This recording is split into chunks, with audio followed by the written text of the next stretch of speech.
என்கின்ற அமைப்பினுடைய நிறுவனராகிய ஜனனி சிவகுமார் அவர்களும் இணைந்து 5வது ஆண்டாக பேரூராதீன கல்வி நிறுவனங்களுடைய வளாகத்தில பெண்களுக்கான கால்பந்து போட்டியை நடத்துகின்றோம். நாளை, அதாவது 28/12 காலை 7 மணி முதல் மாலை 5 மணி வரை நடைபெற இருக்கின்றது. 32க்கும் மேற்பட்ட குழுக்கள், 350க்கும் மேற்பட்ட பெண்கள் அதிலே கலந்து கொள்கின்றார்கள். அந்த அமைப்பினுடைய நோக்கம் பெண்களுடைய மேம்பாடு, பெண்களுடைய கல்வி, பெண்கள் விளையாட்டிலே உயர்ந்து விளங்க வேண்டும், பெண்களுக்கு தன்னம்பிக்கை இருக்க வேண்டும் என்பதாகும்.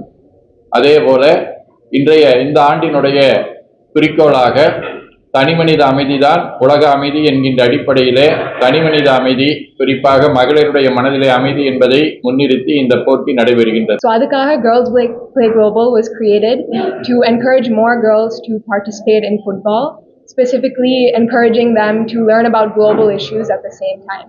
So each year நாங்க ஒரு annual tournament conduct பண்றோம் along with TSA Schools Peru to invite hundreds of girls students to participate in a football tournament. In the Sunday, our 5th annual tournament with the theme Global Peace.